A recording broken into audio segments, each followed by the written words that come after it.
জি, মানুষের জীবনে কতগুলো ইতিহাস থাকে। যখন সে সমাজে অনেক বড় হয়ে যায়, হয়তো এক টাইমে সে চোর ছিল। সে বুঝতে পারছে না যে আমার জীবন থেকে যদি এই চোরের অপবাদটা চলে যেত, তাহলে আমি আজকে কোটিপতি। কেউ বলতে পারতো না আমি চোর। যে ডাকাত, সারা বছর ডাকাতি করেছে, ধন সম্পদ অর্জন করেছে, কিন্তু সে মনে মনে ভাবে আমি তো ডাকাত, আমার পূর্বপুরুষ ডাকাত। কিন্তু ব্যাপার একটাই, যদি রিসেট বাটন থাকতো তাহলে চিপ দিয়ে ওই ডাকাতি নামটা কেটে দিতে পারতাম, তাহলে তো আমি আজ সমাজে মুখ দেখাতে পারতাম। আবার কোনো কোনো লোক বলছে ইস রে, আমি তো চোর, গরু চোর, সর্বনাশ, আমার বংশধর চোর। কিন্তু আমি যে চোর নামটা কেটে দিতে পারতাম কি দিয়ে? স্ট্যাপলার বাটন দিয়ে, চাপ দিয়ে রিসেট বাটনে শেষ করে দিতে পারতাম, তাহলে আমি আজকে কোটিপতি, সবার কাছে মুখ পেতাম।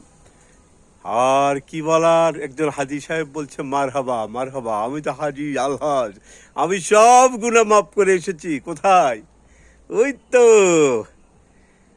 মদিনাতুল মুনওয়ারা গিয়েছি, রাসূলের কাছে মাপ চেয়েছি, আল্লাহর কাছে ক্ষমা করে দিয়েছে আমাকে। কিন্তু সর্বনাশ, আপনাকে আল্লাহ মাফ করেছে?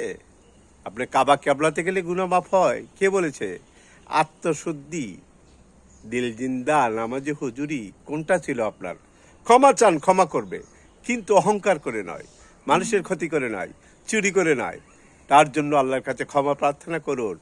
আল্লাহর ওয়ানলি ফর 1 মিলি সেকেন্ড সময় লাগবে আপনাকে ক্ষমা করতে, কিন্তু আপনার দায়িত্ব যেটা ছিল, আপনার যেটা কালার মনের ভিতরে ছিল, চোরের অপবাদ, সেটা তো আপনার মুছে যাবে না। আল্লাহ ক্ষমা করলেও কিন্তু আপনার মনে তো দাগ রয়েই যাবে, কারণ আপনি চোর, বাটপার। কাজে সাবধান, পৃথিবীতে চিরকাল থাকতে পারবেন না, আপনাকে আমাকে চলে যেতে হবে। ইতিহাস সাক্ষী, সুলতান সুলেমান তার নিজের সন্তানকে গলা টিপে হত্যা করেছিল, শুধু একটা মিথ্যা অপবাদ। কি অপবাদ ছিল? হুররাম সুলতানা বলেছিল তোমার বাবা তোমাকে হত্যা করার জন্য, সুলতান সুলেমান তোমাকে হত্যা করার জন্য তোমার পোলা ষড়যন্ত্র করেছে। আর সেই কথা বিশ্বাস করে, হুররামের কথা বিশ্বাস করে নিজের সন্তানকে ডেকে নিয়ে এসে মোস্তফাকে হত্যা করেছিল সুলতান সুলেমান। বিশ্বাস এমন একটা জিনিস, বিশ্বাস এমন একটা ধর্ম, বিশ্বাস এমন একটা প্রকট, যদি মনের ভিতরে একবার নাড়া দেয়, আপনি তছনছ হয়ে যাবেন। আপনার অসুখটা কোন জায়গায় আপনিই ভালো জানেন, আমি কেন ভাই? আমার অসুখটা আমি জানি, আমার কোন জায়গায় অসুখ আছে, কি রোগের ওষুধ খালি কি হবে।